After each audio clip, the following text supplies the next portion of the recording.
Et maintenant, on s'intéresse à notre rubrique Service Plus. Nous allons parler d'emploi pour les handicapés.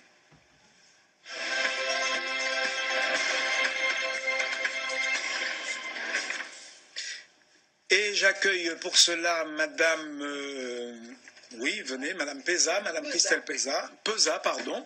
Alors, vous faites partie de cet organisme Handidom. Mais avant de parler d'Handidom, j'ai envie de vous demander comment on en est arrivé justement à structurer tout ça pour arriver à cette plateforme Handidom et nous expliquer son utilité. Tout à fait.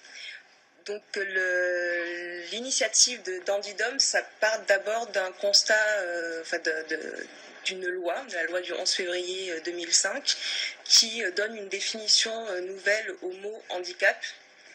Donc, je vais vous lire parce que je ne la connais pas par cœur et je préfère respecter la loi. Donc constitue un handicap au sens de la loi toute limitation d'activité ou restriction de participation à la vie en société subie dans son environnement par une personne en raison d'une altération substantielle, durable ou définitive d'une ou plusieurs fonctions physiques, sensorielles, mentales, cognitives, psychiques, en raison d'un polyhandicap ou d'un trouble de santé invalidant.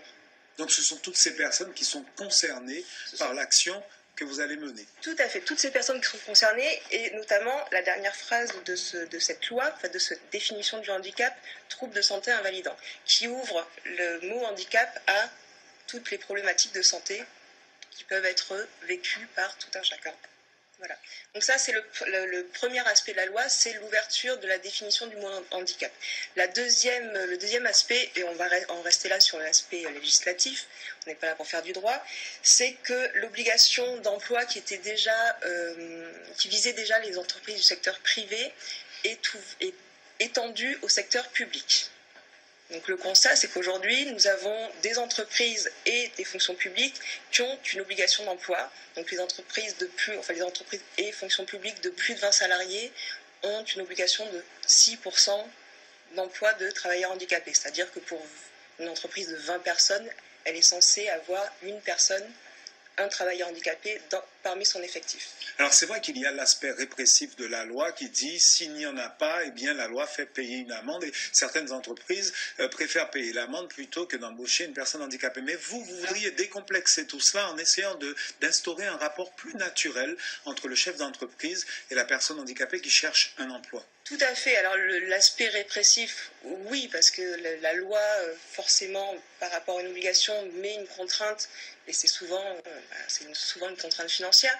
L'entreprise est aujourd'hui en train de réfléchir à une autre façon d'aborder la problématique, parce que quand on parle de handicap, on parle avant tout de santé au travail, voilà, et que ça concerne chacun d'entre nous, je pense, aujourd'hui ou demain. Alors vous voudriez qu'effectivement, aussi bien chef d'entreprise que personnes handicapées cherchant un emploi puissent se tourner vers cette plateforme Handidom dont on parle maintenant. Tout à fait. Alors la réalité, c'est pour les travailleurs en situation de handicap, c'est un taux de chômage plus important parce que sur les un peu plus de 3 millions de chômeurs, je vous fais rêver, je le sens, 3 à 5% sont en situation de handicap, que la durée de chômage chez ces personnes en situation de handicap est de 42 mois contre 15 à 18 mois chez les demandeurs d'emploi non travailleurs handicapés. Donc c'est le principe un petit peu de la double peine dont on parlait tout à l'heure en coulisses. Voilà, donc le constat est là, l'objectif c'est 6%, en France métropolitaine les entreprises atteignent à peu près 4% de taux d'emploi, en Guadeloupe on est entre 1,3 et 1,8 de taux d'emploi. Donc la volonté des entreprises est là, parce que je les rencontre et je sais qu'ils ne sont pas fermés à l'embauche, au recrutement, à l'insertion. Les travailleurs handicapés cherchent, essaient d'intégrer les entreprises, mais il y a encore le tabou du handicap qui est présent partout, mais qui est particulièrement présent en Guadeloupe. Donc l'objectif de cette plateforme, c'est justement de créer un outil Internet. Aujourd'hui, Internet, c'est un outil que nous utilisons tous. www.handidom.com. Et je tiens à signaler, avant de finir, parce que c'est important, que le site a été cofinancé par la région Guadeloupe et le FEDER. Merci madame.